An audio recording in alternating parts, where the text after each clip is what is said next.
Thank you, Polly, very much. First of all, thank you to the League of Women Voters for sponsoring this forum tonight in the Southwest Journal. Also, thank you to all of you who come out. Wow, what a great crowd. This is terrific. I am the 10th Ward City Council member. I am up for re-election this year, and I'm looking forward to finishing some of the things that we have started together. One of them is the opening of Nicollet Avenue. Another is curbside organic recycling. We just need to finish rolling out single source before we can really dig our teeth into that. I'm also interested in continuing to take a look at trying to keep our property taxes down. I voted against the mayor's property taxes in 2010 because it was a 4.7% levy increase. In 2011 it was 0, and this year was 2.7. So I'm very interested in trying to keep a handle on those taxes. Also, I sit in the Civil Rights, the PSCNH, Public Safety, Civil Rights, and Health Committee for the City of Minneapolis. So what falls under that committee is police and fire protection. So I've been very involved in that as well. We do have a current new cadets training going on right now in both the police and the fire department to raise our numbers, because through attrition we are losing members in both those departments. So it's really important that we keep those numbers at a safe level for our communities. I'm a former business person of over 30 years in this community. I'm very proud of that. It's the third business that my husband and I owned. My husband and I, along with a few other folks, about 12 of us, started Lehman, the Laurel Hill East Neighborhood Association, that most of you know as the Wedge. We also did the first recycling in the city of Minneapolis out of the back of our dairy store. We were biking in the city of Minneapolis long before there was one bike path around the lake. My husband used to bike 9 months of the year from our home to his job in St. Louis Park the first few years we were here. We have very deep roots in this community. I've been involved in this community all of my life through the neighborhood associations, through the DFL party, through the Minneapolis Public Schools, and I'm also very proud of the fact I've been a Girl Scout leader. Thank you. Ken Bradley. Thank you. First, I'd like to thank the League of Women Voters as well, the Southwest Journal, and of course First Universalist Church for hosting this forum. My name is Ken Bradley. I've lived in Minneapolis for nearly 30 years. I'm an energy and environmental organizer by trade. I'm an advocate for providing financial assistance for students in need. I'm running to provide fair, open, progressive leadership as your next 10th Ward City Council member. I believe that Minneapolis can be a leader at reducing global warming emissions while creating good paying jobs and attracting emerging industries. Here are my priorities. First, ensure development reflects the character of our neighborhood. We need to repurpose historic buildings rather than tear them down. We should not follow the inefficient development model that has done a disservice to our suburbs. I will be a strong advocate for reconnecting Nicollet and Lake Street. It's time to reconnect our neighborhoods and open Nicollet and Lake Street. I will support entrepreneurs, new businesses, and emerging industries. The cities that will be stronger in the future will be the cities that attract the businesses of tomorrow. I will build inclusive government and that supports partnerships and community collaboration. One strong example, families that are dealing with inequalities in jobs, transportation, and housing often have children that are struggling academically. We need to work with our schools and others to ensure that these children have more opportunities. I'll support alternative transportation and development that is bicycle and pedestrian friendly.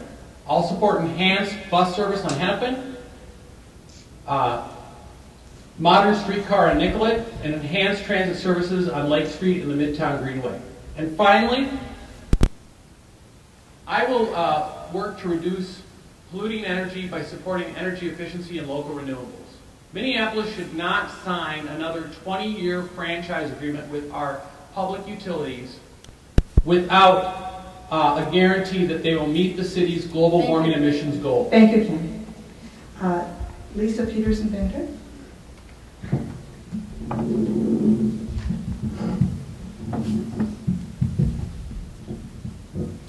Thank you so much to our hosts and for everyone for being here. I'm Lisa Bender, and I want to be the next City Council member from Ward 10 to make sure that our community defines its own future instead of letting others define it for us.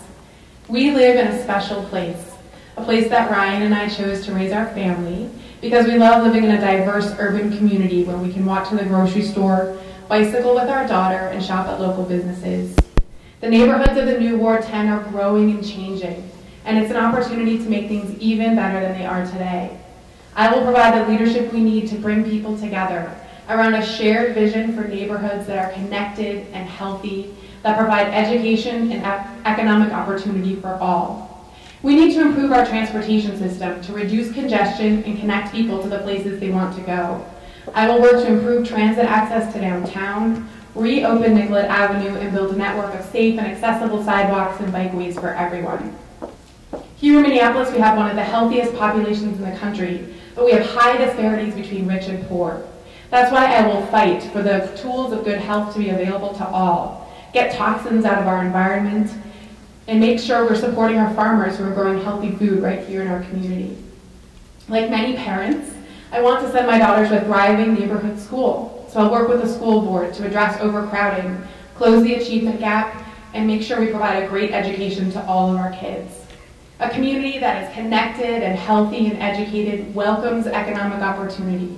And I will support that by working with businesses to cut red tape and grow jobs close to where people live. The next city council member from Ward 10 is going to need to be able to bring people together, say yes to good ideas, and make sure government is working for our community. I will provide the leadership we need to bring people together and the leadership we need to get results to make our community stronger. And that's why I ask for your support, and that's how we'll earn your support as the next city council member from Ward 10. Thank you. Thank you. Kendall Killian, please. Thank you. First of all, I want to thank the Southwest Journal and the League of Women Voters, and I want to thank the League of Women Voters for all their great work last November in defeating the voter ID amendment, which would have been very detrimental to our community. My name is Kendall Killian, and I am seeking the DFL endorsement here in Ward 10. I've been out knocking on doors. I've knocked on 700 doors in the last 2 months, and the first question I ask nearly everyone I meet is, what do you love about living here? Everyone has a slightly different answer, but really, there's no wrong reason to love our neighborhood.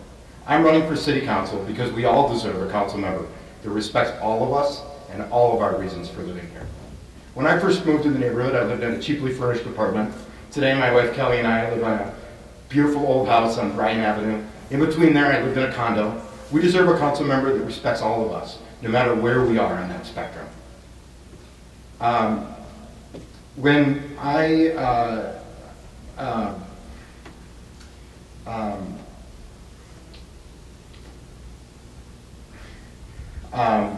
Whether you've lived here for 40 years or 40 days, we deserve a council member that respects all of us. Whether you're from Mogan